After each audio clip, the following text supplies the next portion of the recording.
മോളെ അതൊക്കെ അവിടെ വെക്കുക. ഇത് ലിപ്സ്റ്റിക് അല്ലേ ചേച്ചി? ഇത് ചേച്ചി എന്നെ എന്നോട് പറഞ്ഞു ചേച്ചി അതിൽ ലിപ്സ്റ്റിക് ഇല്ലെന്ന്. ചേച്ചി എനിക്കിത് തരുമോ പ്ലീസ്? ചേച്ചി പ്ലീസ് പ്ലീസ് എനിക്ക് തരും. മമ്മി ചേച്ചിയോട് എനിക്കിത് തരാൻ പറഞ്ഞു. ചേച്ചി ഇത് ബ്ലഷ് അല്ലേ? അല്ല മോളെ അത് ബ്ലഷ് അല്ല. ആര് പറഞ്ഞു? കാണിച്ചിട്ട് എനിക്കറിയാം ഇതിങ്ങനെ ഇങ്ങനെ ഇടുന്ന സാധനം വേണ്ട.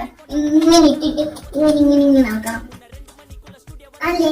അതിന് കൊണ്ടുപോ കുഞ്ഞെ.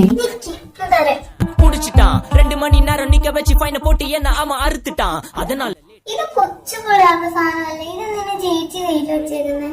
ഇത് എനിക്ക് തരുമോ? ഞാൻ എടുക്കും. വന്നിട്ട് ചേച്ചി ഫോൺ താ ചേച്ചി. ഞാനല്ലേ മമ്മിയോട് പറഞ്ഞു കൊടുക്കും ചേച്ചിയുടെ ചേട്ടനെ വിളിച്ചായിരിക്കും. ഫോൺ താ ചേച്ചി. ചേച്ചിയുടെ ടേബിളിൽ മേക്കപ്പ് സാധനം ഒന്നുമില്ലേ?